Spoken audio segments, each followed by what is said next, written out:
Welcome to another episode of Decentralized Revolution, a podcast from the Libertarian Party Mises Caucus and Mises PAC. I'm Liam McCollum, and I'm your host for today.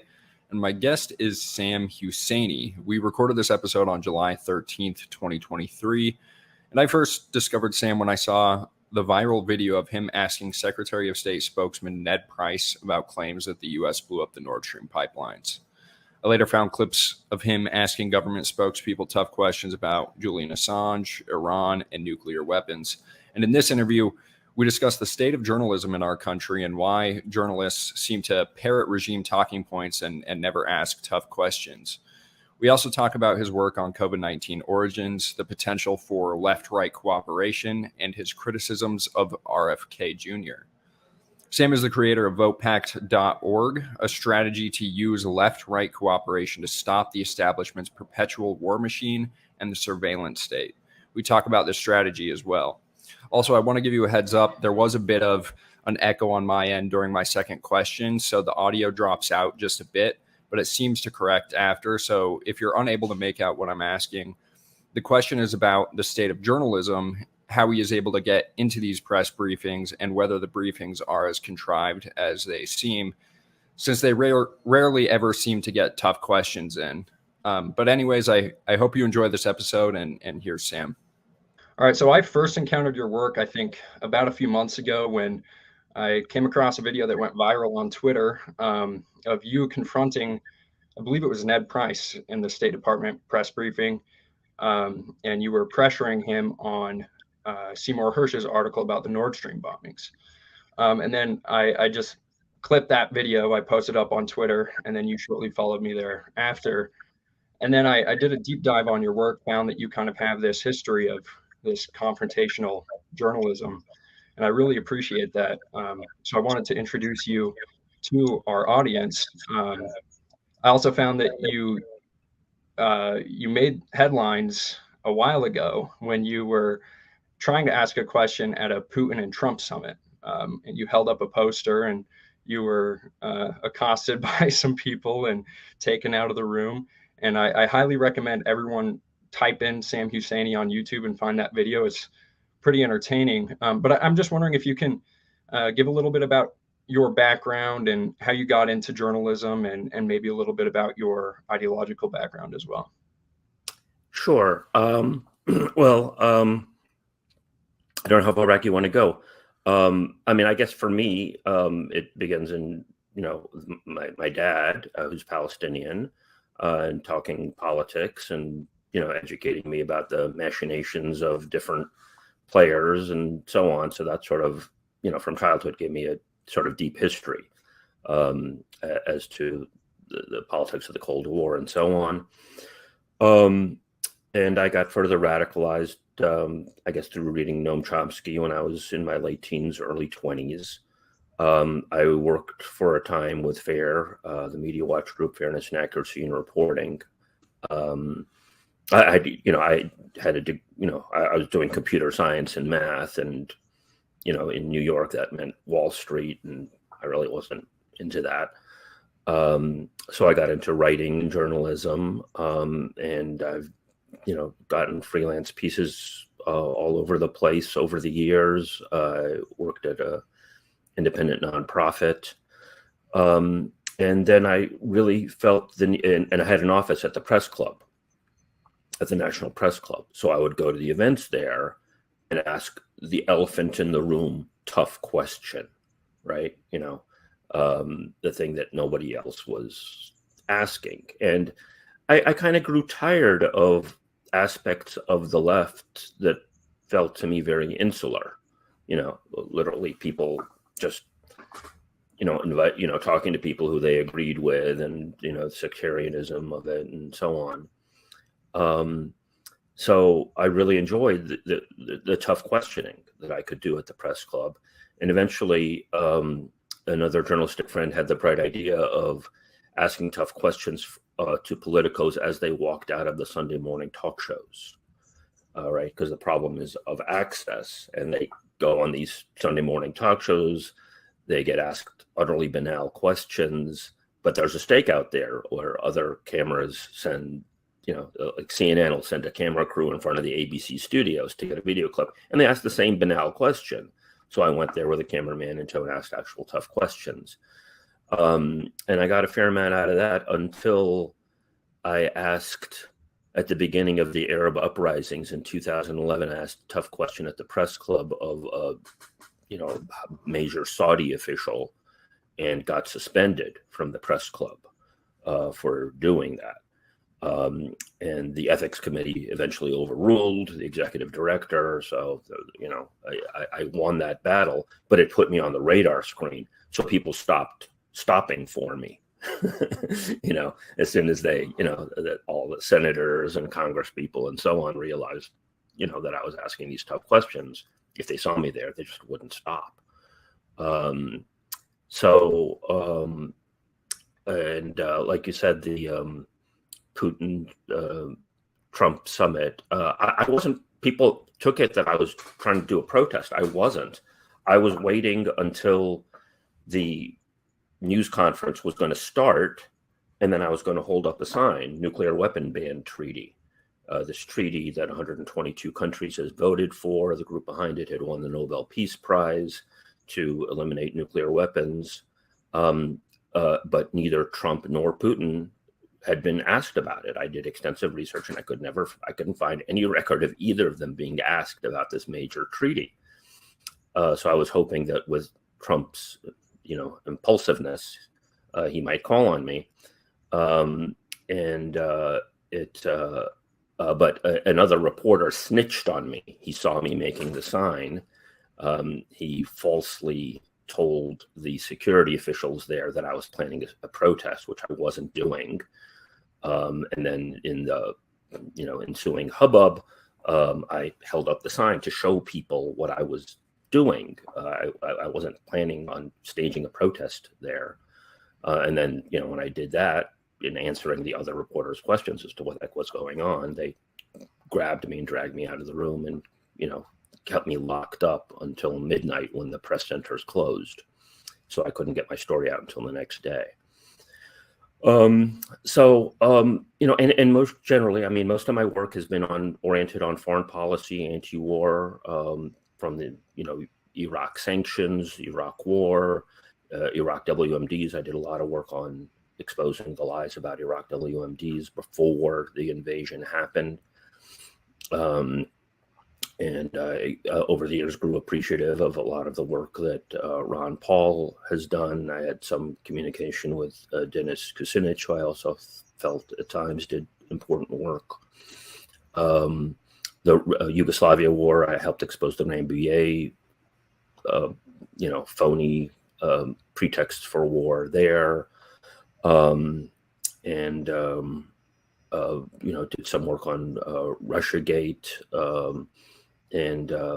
as I said, the Arab uprisings. And in the last 3 years, I've been focusing on pandemic origins and how we're effectively talking about biowarfare here. I got a piece in Salon on that early on, and then had a very hard time getting anything anywhere, and eventually launched my Substack. I think I was the first reporter at the press club. The CDC had a news conference in February of 2020, and I believe I was the first reporter to ask about, is it a complete coincidence that this outbreak happens in the one city in China, Wuhan, with a BSL-4 lab? And they gave a disingenuous response. And part of my journalistic creed is, scratch a lie, find a thief. When they gave such a disingenuous response to a fairly straightforward question, that perked up my curiosity further. And I've been spending a fair amount of time writing about that since. Yeah, I want to get into that a little bit, because you just came out with a new article about the hearing that was held in Congress just yesterday, and we're recording on July 15th. This might be released a little later. But before we get into that, I just want to know a little bit about your insights into the state of journalism right now, and why you feel like there isn't any more confrontational journalism. I've also been very curious about your ability to get into the press briefing rooms, and whether they are as contrived as they appear, because it's not very often that they actually call on a journalist who is going to ask tough questions. Right. So I'm wondering a little bit about that. Well, I think a big part of the problem of journalism is its sectarian nature. That you have MSNBC, it's dominated by MSNBC and CNN playing to a Democratic audience, and Fox playing to a Republican audience, and both of them effectively colluding in terms of fostering a mutually beneficial establishment narrative at times. And it's very difficult to provide and it's a hate-based system, right? I mean, they all get by saying hate Trump, MSNBC and CNN. That's basically been their business model for several years, so they don't actually have to provide any meaningful journalism if all their if they can get by drawing some semblance of an audience and advertisers based on the model of hating the other guys, quote unquote. So I think that's a large part of the problem, and that sort of dovetails with a voting strategy that I've developed, Vote Pact, which I'd love for us to talk about. I think that might ultimately be a solution to a lot of these problems. In terms of, lately what I've been doing is getting into the State Department. And I'm able to get into the State Department, and I'm able to ask questions for two reasons. I'm able to get in because the State Department is generally more open than the White House and other places, in part because they have international press there. And a large part of the international press there almost play the role of lobbyists for, pleading their case to the State Department vis-a-vis the country that they're affiliated with or that they're from. So that's kind of, not a very appealing milieu to be in, but it provides an opportunity. Their openness allows me to get in the room, and I have had substantial problems getting called on at times. However, I've overcome that by a series of mechanisms. For example, they go by subject. So, if they're talking about, China, and, so that they'll actually say, any other questions on China before we wrap up here? And if I can jump in at the opportune moment and say, yeah, so it requires a good amount of, it's like combat, it's like, combat is fought, what's the old quote, on four corners of a map at night in the rain. I guess now with phones, people don't understand what four corners of a map means. But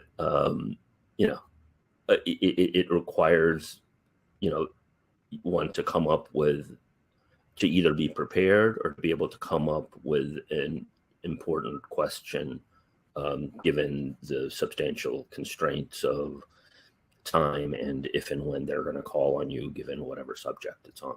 And I've, had some success in doing that.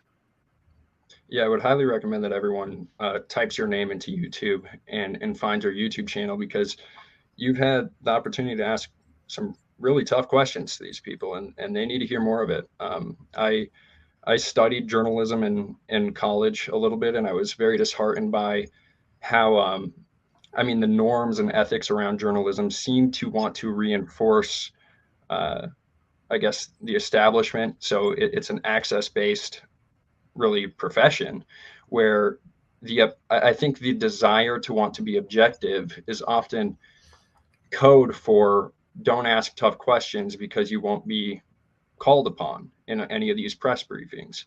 And it's really unfortunate. And I think people like yourself, I know Matt Lee is another one from AP who asks some tough questions. And I think a recent journalist is Liam Cosgrove as well. And I've tried to highlight all of the videos when they come out, because especially with this Russia-Ukraine conflict, where we're seeing more and more, I think, tough questions being posed. Yeah. The whole idea of objective journalism, to me, objective journalism means being able to question any and all parties in a tough way at all times, right? That it means not flacking for either the Democrats or the Republicans or the U.S. or Russia or China or anybody else. That's what striving for objective journalism means to me. So it's not a recipe for deferring to power. It's a recipe for taking on any and all power. Yeah, absolutely. And you've also, you alluded to it earlier, you're a big advocate of left-right cooperation, and you were also present at the anti-war rally that took place in Washington, D.C. Mm-hmm. You had people like Dennis Kucinich there, Ron Paul. And I'm wondering if you just want to talk a little bit about what inspired you to really push for left-right cooperation and what VotePact is. Sure. I came up with the idea of VotePact before the 2000 election, and I was hopeful that Ralph Nader would make it his, strategy. VotePact, the idea of VotePact is so many people are voting against the other party. I think this has been true for a long time, and it's gotten worse and worse. So instead of people canceling out each other, one person self-loathingly voting for the Democrat and the other person self-loathingly voting for the Republican, what you do is get people to start pairing up and both vote for the anti-establishment candidates of their choice. If you have a candidacy that can draw from both sides, quote unquote, both sides, that becomes a winning strategy.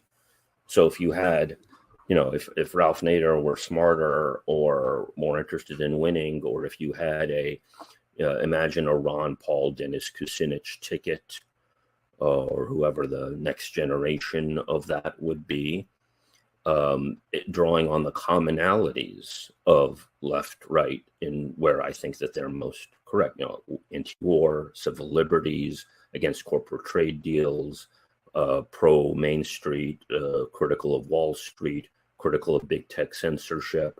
There's a whole plethora of issues that the principled left and right agree on.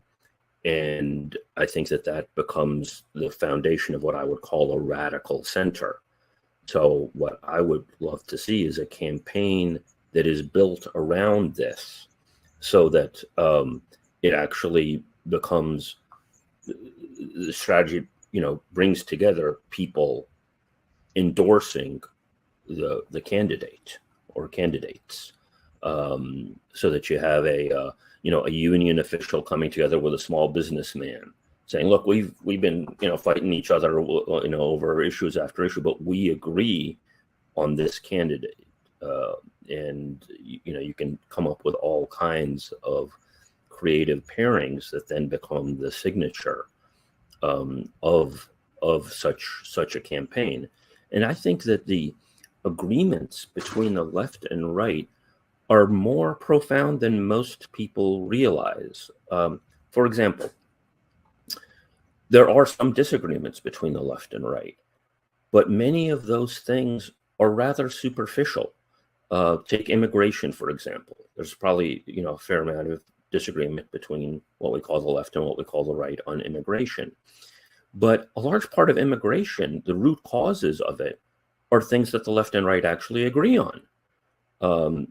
Desperate immigration is caused by wars, U.S. interventions, crooked corporate trade deals, which aren't really trade deals, and things like drug policies. Those are a large part of what causes desperate illegal immigration. So then you end up, the system is so happy that the left and right are at each other's throats over immigration, rather than cooperating in figuring out how to further their remedies for the problems that cause desperate immigration. And I think that there are a series of things like that, that if the left and if the principled left and right cooperated in getting agendas through, that a large part of the the conflicts that the establishment media love to focus on would largely evaporate. Yeah, I agree with that. And I'm wondering, do you think that these candidates would need to run in a third party, or are you saying that this could even happen under the current two-party system? Like, Well, what do you think about a pairing like Donald Trump and RFK? Because that's been talked about recently too. that would be interesting. I mean, I'm skeptical. I've criticized both of them, of course, and particularly, I feel like Donald Trump's administration, could have delivered on some version of America First and didn't, and that Trump ended up, what I call them the opposable thumb of the establishment. He looks like he's against it, but he just helped it grab more. He didn't start a new war, but a whole series of weird of things that he did ended up furthering the posture of the U.S. as empire. And RFK, I've certainly criticized him on his stance on Israel, but I certainly see the opportunity. I mean, my ideal scenario would be that you have an insurgent run in the Democratic Party and in the Republican Party, and then merge together in the general. It could be those same people emerging, or those same people sort of being the kingmakers of the next stage. So far what we've had at least on the Democratic Party side, is these so-called insurgency runs, whether it's Kucinich or Jesse Jackson before him, or Bernie Sanders, and they always end up funneling the votes and backing the establishment person who gets the Democratic nomination, and I think that's completely destructive. So that would be my ideal architecture: two insurgent campaigns that then merge together. Could it be RFK and Trump? Possibly, but I'm frankly very, very wary to put it minimally at both. Although I agree with a lot of what RFK is saying in terms of corporate power, in terms of the pandemic, although he's not saying enough on that. I've been kind of surprised at how little he said about COVID origins, which we'll be talking about, and other related issues, gain of function, the creation of potential pandemic pathogens.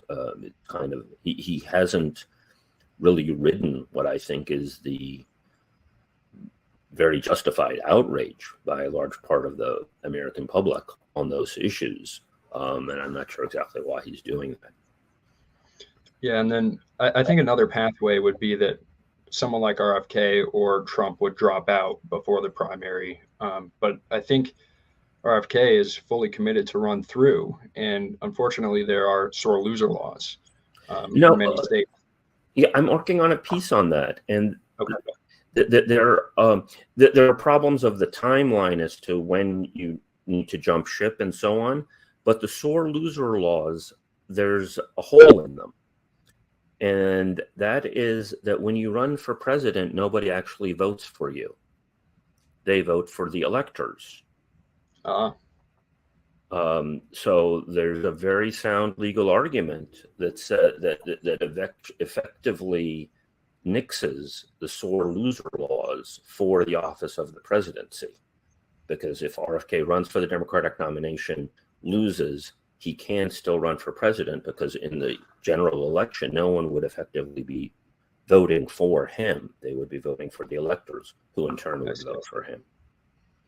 You might be familiar with Richard Winger. He's laid this out. He does ballot access news, and that's where I got that from. Yeah, I'll check that out. And you've written about the DNC and their recent court case that they won, where they basically said that they could go behind closed doors and pick who their nominee is. I'm wondering if you can summarize that argument. And I guess with that knowledge, what do you think RFK's intentions are? Because you've also written a little bit about the possibility that RFK maybe unintentionally or intentionally is serving as someone who will soak up the populist energy, and then all of that will be destroyed once Biden is elected, or whoever the preferred nominee is elected. Right.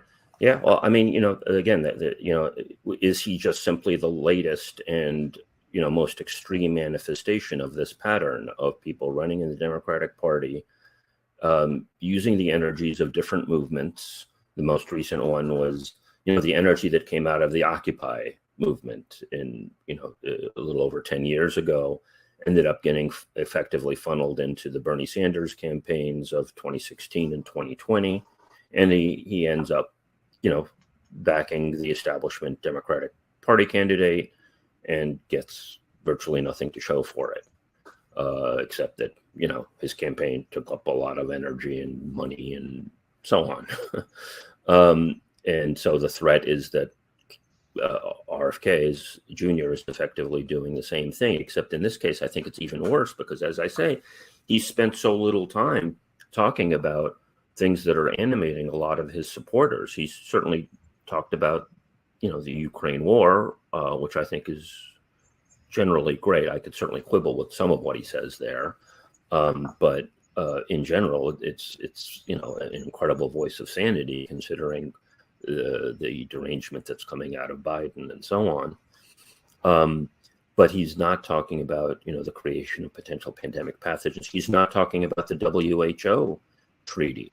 20 years ago, 25 years ago, you had the World Trade Organization effectively trying to do a global power grab.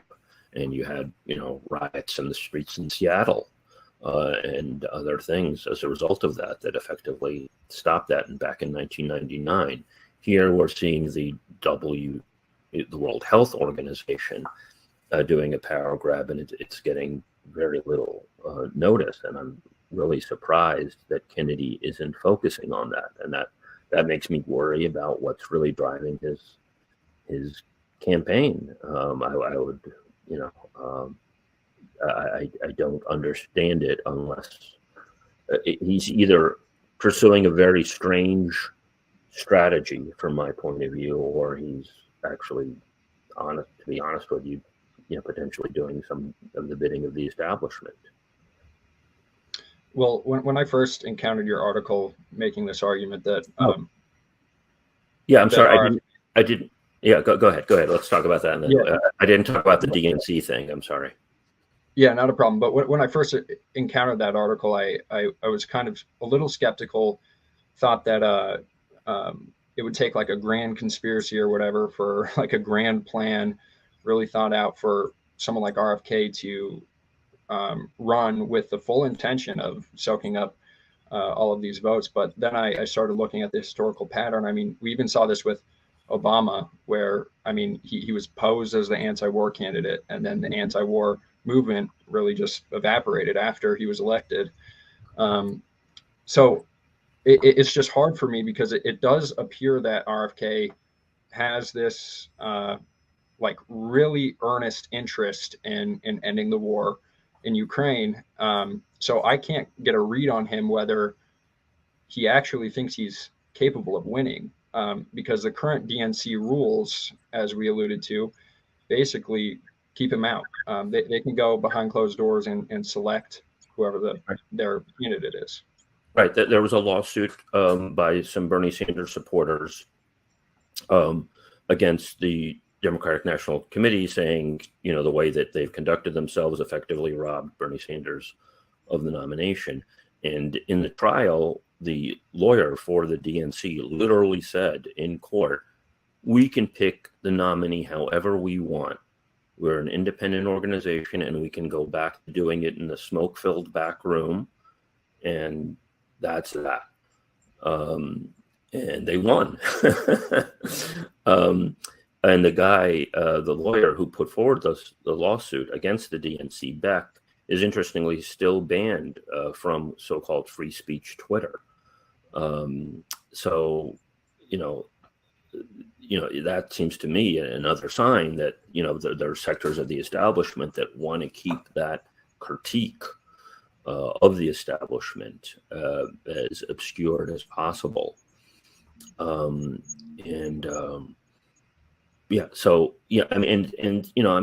Obama thing notes that even when you have what appears to many people to be an insurgent campaign, and it wins, it's actually just another manifestation of the establishment. It's just sort of a rebranding of some sort. And that could end up being what happens with RFK, to be totally honest with you. And I don't say any of this to be defeatist. I just want to be alert and to figure out how, people who actually want to see positive change, want to see serious journalism, want to see independent thought flourish, being able to critique every aspect of this as things move forward. Yeah, I really appreciate your perspective on this, because a lot of libertarians, the anti-war libertarians, have been really pleased with RFK and at least like forcing the issue on the Ukraine war, and really making people talk about it. I think that's the benefit of his campaign, is that he can at least move the needle a little bit. So I appreciate that your perspective is actually a critique from the anti-war left, because often us libertarians, we get attacked for supporting RFK at all because of the 90% that we might disagree with him on. But we're just here saying, well, at least he's good on this issue. We can coalition with him on the most important issue right now. Good. I think that's proper. Yeah, and so you were talking about how RFK isn't talking about the bigger story of the COVID origins, of the WHO, and you recently wrote, actually today, you wrote an article about the hearing that took place in Congress, and you were an early critic of the COVID origin story, the official line. So I'm wondering if you can talk about your article and what were the major takeaways from the hearing yesterday, what was brought up, and what should the audience know about it? The most recent hearing was with Robert Gary of Tulane University and Christian Anderson of Scripps Research. They were the two main authors of the second pillar of propaganda that convinced the global public about the propaganda line that COVID could not have lab origin early 2020. The first pillar of propaganda was the Lancet letter, which was led by Peter Daszak of EcoHealth Alliance, who funded the Wuhan Institute of Virology. And this proximal origins piece in Nature Medicine was the second pillar. I was alerted to the highly dubious nature of this article soon after it was published by Dr. Merrill Nass, longtime expert on the anthrax vaccines and biowarfare generally. I wrote a piece critiquing this article, among other things, and to highlight that, no, it actually could have come out of a lab, and it highlights the threat of biowarfare. And so eventually, more and more people realized the fallacious nature of this article, that it wasn't a real science. It purported to show that COVID could not be a laboratory construct, but it didn't actually do that if you parsed through it. Part of what I did was I did a deep dive into the scientists who were clearly lying, to say, okay, people will catch up and figure out that they are lying, but I want to know why they're lying. And part of what I discovered about these two individuals, Gary and Anderson, is they are the president and vice president of the Viral Hemorrhagic Fever Consortium. These are U.S. labs in West Africa. And in 2014, you had Africans charging that these labs were responsible for the Ebola outbreak, which was the leading crisis of that year. In 2014, you had over 11,000 people died from that outbreak. And the Africans who were charging this at the time were dismissed as crazy, lunatic, conspiracy theorists. And I wrote a very in-depth piece with virologist Jonathan Latham. And we found that there was a very substantial case for that was lab origin of that. It took place. It's very similar to COVID, actually. The outbreak is 1,000 miles away from where you would expect it to be, or prior, in this case, where prior Ebola outbreaks had been. In prior natural Ebola outbreaks, there had been a die-off of the local mammalian species. There was no such die-off in this case. They associated scientists concocted this story where this child in a village just over the border in Guinea, away from the U.S. labs in Sierra Leone, there seemed to be concerted effort to pin the blame on Guinea so that it's not, so that they could say that the outbreak happened in another country, but it's a very porous border region. And they pinned it on this child who they claimed was 2 years old. He was actually 18 months, playing with bats. Difficult to conceive of an 18-month-old playing with bats. The people in the village don't think that he died of Ebola. His father says that he died of malaria. The healthcare workers who helped take care of him and his father who helped take care of him didn't die, didn't catch Ebola. They all think that it was malaria. And there's a whole series of issues, relating, again, I mean, it's a 12,000 word piece. I'm not going to go through every aspect of it. Well, actually, one particularly juicy tidbit is that people might have heard that the Obama administration put a pause for funding for so-called gain-of-function lab work. That is, the process of making pathogens more deadly or more transmissible. This is something that Fauci has long touted. The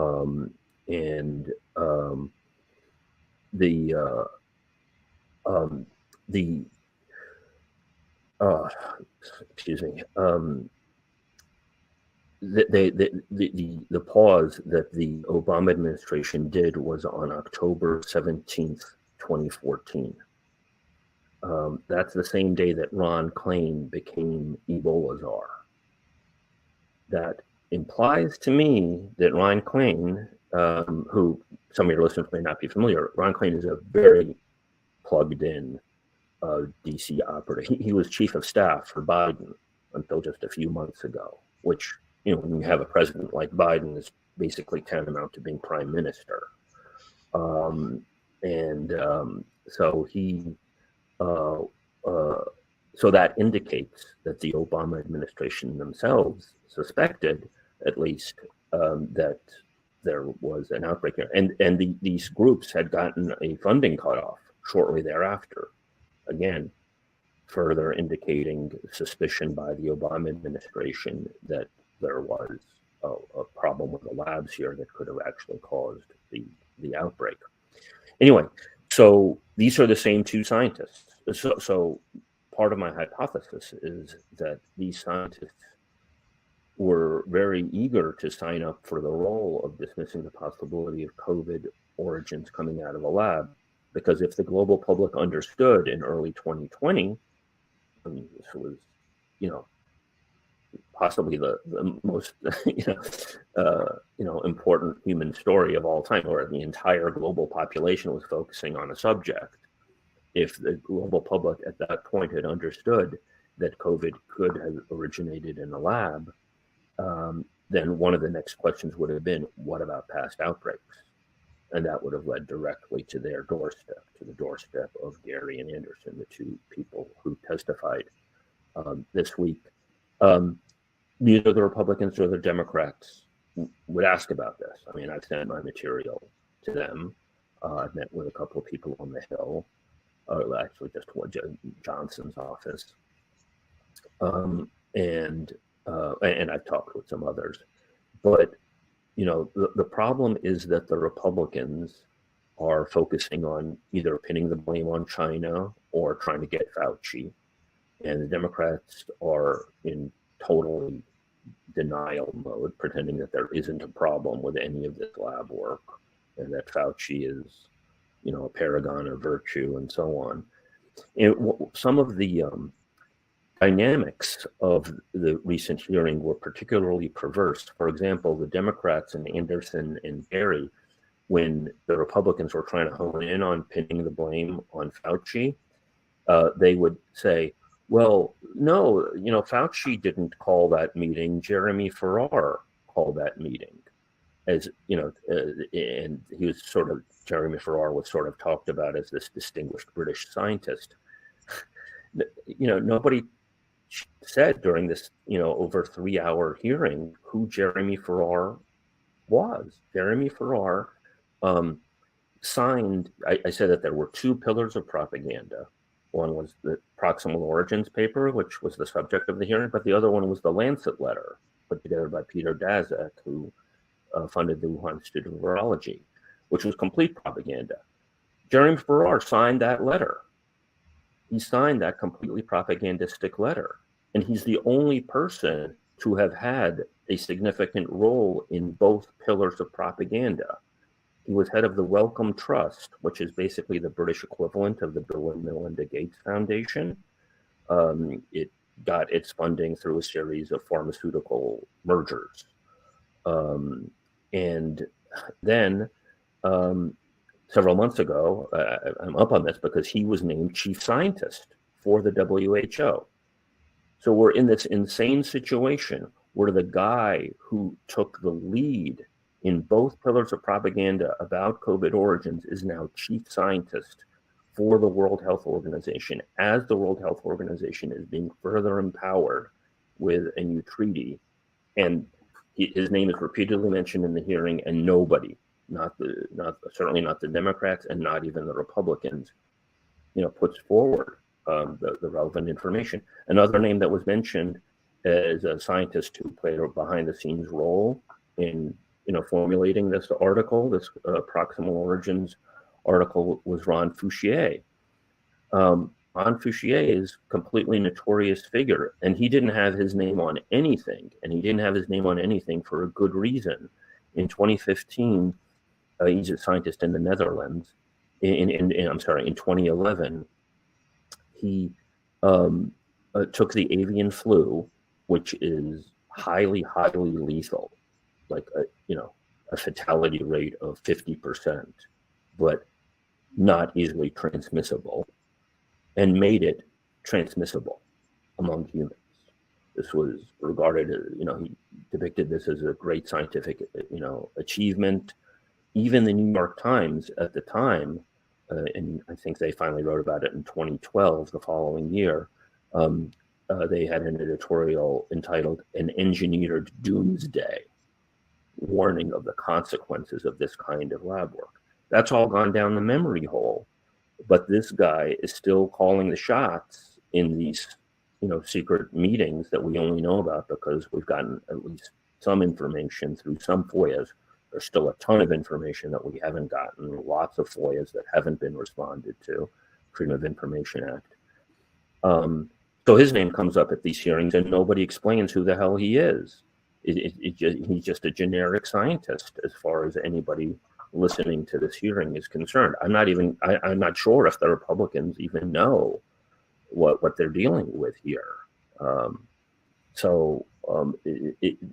Again, the partisan dynamics are helping to obscure the underlying structure of the war-making state. And part of my critique here is that the war-making state has effectively, it can hijack anything and everything, as I think a lot of anti-war libertarians realize. And it can also hijack the life sciences themselves, that they end up being just another instrument of what we're talking about. And in this recent article, you're making the case, I think, that we should not just make Fauci a scapegoat. Obviously, justice should be served, and maybe we should go after Fauci in some way. But if we limit it to that, the system continues. And I think that that's unfortunately the way that this is heading. The Republicans would love to blame Fauci, maybe even arrest Fauci or whatever, but then the system will go on. So can you talk a little bit about the structure? It's kind of like how the Democrats dealt with Bush. They were so intent on trying to get Bush that the larger, militaristic enterprise continued past Bush and Cheney. Yeah, go ahead. Yeah, absolutely. I mean, we see that among libertarians too. People always want to go after the figures rather than the institutions. Like, some people will call for Jerome Powell to be fired, but to not audit the Fed. So I think people should be alert of this, that when Congress is going after particular figures, that doesn't mean that they're actually investigating the system itself and looking at the faults. But can you talk about the current structure? What are the dangers here? You've alluded to the fact that there really is a biowarfare arms race almost happening across the globe. So can you talk about this infrastructure and maybe the power that is being seized by the WHO? Yeah, absolutely. There's no body, no legal international body that oversees biowarfare. For nuclear, you have the IAEA, and for chemical, you have the OPCW. There's no commensurate. There's a biowarfare convention. The U.S. signed it in 1972, and the Senate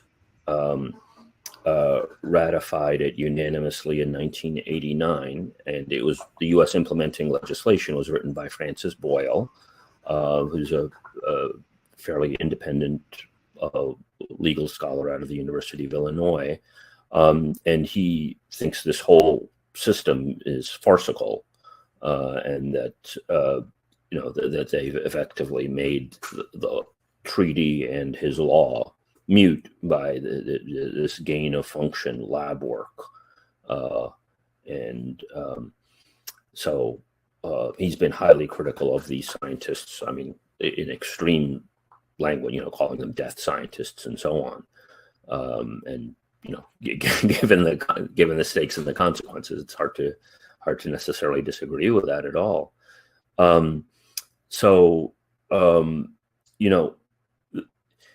The unique aspects of biowarfare, and I said that they're not responding to FOIAs, and it's particularly nefarious here because you need transparency in this because of the nature of biowarfare.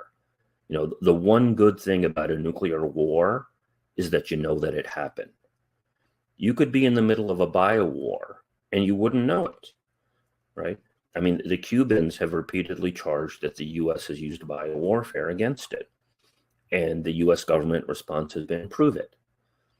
And it's difficult to prove. They have a swine flu outbreak. They have a dengue fever outbreak. Oh, what a pity! Nice country you got there. Would be a real shame if you had an epidemic in your country. It's very difficult to prove it. So this notion that exists that that biological weapons are a poor man's weapon is false. Because of the unique attribute of deniability. You can set off a deadly pathogen somewhere and then not take responsibility for it. And people might be interested in the whole hubbub about the bioweapons labs in Ukraine. There are actually ties to that with what our investigation regarding what happened in West Africa. The firm Metabiota, which was tied to Hunter Biden, was part of the effort in Sierra Leone to frame Guinea. To in their surveillance, they seem to have falsified data in order to make it seem as if the outbreak was coming from Guinea, when if you looked at the analysis and you looked at the reporting of more independent groups as they came in, like when Doctors Without Borders came in, they were like, what the hell? There are all of these cases in Sierra Leone. Why are there all these cases in Sierra Leone? We thought that this was centered around Guinea. And that was because Metabiota had created the false impression that the epicenter and the start of the epidemic was in Guinea. So there's a whole series of these groups that are tied to effectively biowarfare and effectively tied to surveillance. For example, a lot of funding of this of biowarfare comes from USAID, which, as some of your listeners are probably aware, is sort of a soft power CIA based out of the State Department or in conjunction with the State Department. USAID sounds like a nice, earthy, crunchy, do-goody kind of thing. It's not. And they fund things like trying to destabilize disfavored governments. And one of the things that they do is fund this dangerous lab work. The folks over at Organic Consumers Association, who've done some good work on this, tracked some of those programs, and some of those programs go back to big tech. That Google started some of these predict programs to allegedly predict when an epidemic would happen, and then to do the dangerous lab work to allegedly prevent the outbreaks from happening. And then they got funneled from big tech into being funded by the government and got absorbed into the US government. So you see all kinds of nefarious connections and what, sort of the obvious thing of this cooperation between parts of the US and Chinese governments. In one sense, it's a biowarfare arms race, but it's in another sense, it's a collusion between the different countries. I saw that when I was in Helsinki and I held up my sign, nuclear weapon ban treaty. The US and Russia, they're in an arms race, a nuclear arms race, but they get both of those governments get off on it, right? Because it empowers them, because they got all the nukes. So somehow they are more important than another country, which is more, doing more advancement in terms of economy or education or health or whatever. So even though there's this constant push and pull, both collision but also collusion, and I see that going on with the U.S.-Chinese relationship as well. So there was the infamous hearing where Victoria Nuland Right. alluded to the fact that there was Ukrainian biolabs, but Right. what they kind of walked it back after that. What is the evidence, or what do we know about these biolabs? Were they do we know that they're trying to use them as weapons, or do they use this gain of function research as a cover? What do we know about those labs in particular? Right. I have not done a deep dive into them. Some of the scientists who I trust on this issue talk about them as simply grift operations.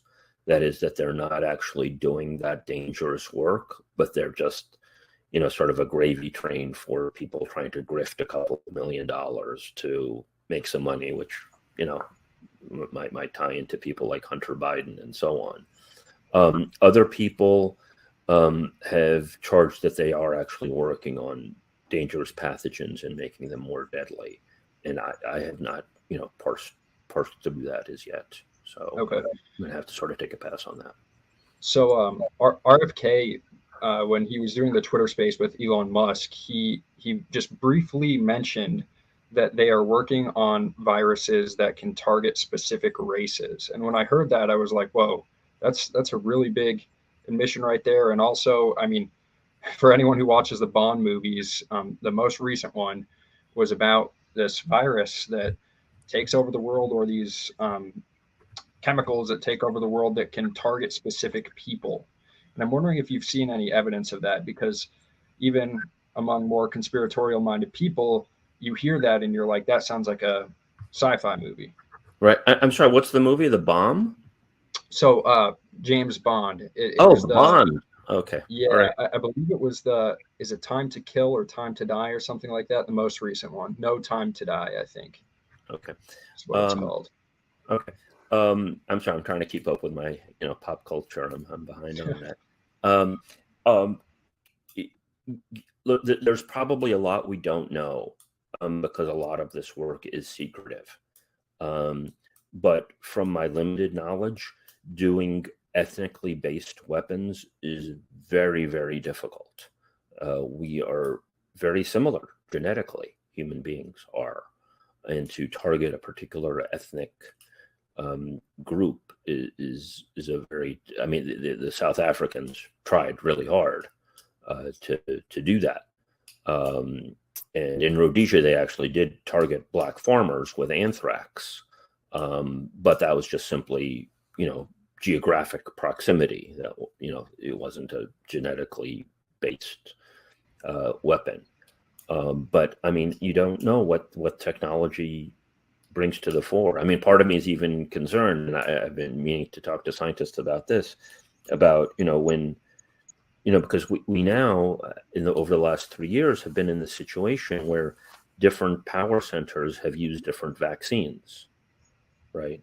The Chinese had their vaccine, and the Russians had Sputnik, and the US had their vaccines. So I mean, could that be a vector for being able to have bioweapons that target people not based on their genetics but based on what vaccine they've had, for example? So, I don't, I have not seen any substantial evidence that is an ongoing thing. I really, again, wish that RFK Jr. would focus on what's known, right? We know that they are doing gain of function lab work. We know that the WHO is trying to do a power grab. And I think that he should use his campaign to hone in on those things. So I hope that he does. Can you talk a little bit more about the treaty? What exactly does the WHO treaty do? I'm not following it that closely. Okay. I've been sticking to COVID origins, but a lot of people who I respect have been focusing on it, including the person who I mentioned before, Meryl Nass. She has a Substack. I'd love people to check out my Substack, obviously, but she has a Substack as well, and she's been, parsing all of their meetings and highlighting other people who are focusing on that as well. I haven't been focusing on it, but I've been mentioning it as, at minimum, a very serious threat, especially as I say with somebody like Jeremy Farrar as chief scientist of the WHO. That is a terrible combination. You had mentioned their connection to the Bill Gates Foundation, and I'm wondering if you know anything about the vaccines in Africa that Bill Gates has been. Obviously, there's a huge campaign around it. Years ago, I encountered an article that said that most of the malaria cases in Africa are a result of this vaccine, and now I can't find it anywhere. Hmm. Are you aware of anything like that? Any story like that? I'm not aware of that. I have not, fully investigated Gates except in these respects. One, he's funded a lot of this dangerous lab work to some of the most notorious scientists doing this dangerous lab work. Two, I think a main role that he's played is that he's funded a lot of media. Tim Schwab, who's a fairly establishment journalist, is working on a book on Bill Gates and has documented how he's funded every place from the Guardian to I think the New York Times, even to just a whole plethora of media outlets, and and other people have charged that the whole COVID slash using climate issues as a pretext for control and so on are things that he's got his finger on both things. So I think that there's certainly a lot there, but I don't know as much as I should about his actions in Africa. But I think that that's worth a lot of concern. and attention. Okay, and we're coming up on an hour, but I just want to clarify. So you had mentioned that Obama actually passed a rule that seemed to get rid of this gain of function research. Rand Paul has pressured Fauci on this. What was the exact rule, and how are they getting around it? Right. So there was never a prohibition on this kind of dangerous lab work. All Obama did was put a pause on the funding, federal funding of the lab work. But even that had exceptions. And one of the exceptions was funding work through EcoHealth Alliance done at the University of North Carolina with the Wuhan Institute of Virology that could have led to the creation of COVID. And then at Fauci's insistence, Trump lifted that pause in 2017. So that's the story with that. Yeah, well, I really appreciate you coming on the show. It's been a pleasure, and I'd love to have you back on. Maybe closer as we get to the election, we can talk about this strategy to bring the right and left together. But for those who want to check out your work, where can they find you? Please check out my Substack, Husseini, Husseini.substack.com. And all the stuff on COVID origins, the election, other political stuff, some historical deep dives. So, I put a lot of stuff out there. Awesome. Well, thank you so much. Thank you so much, Liam.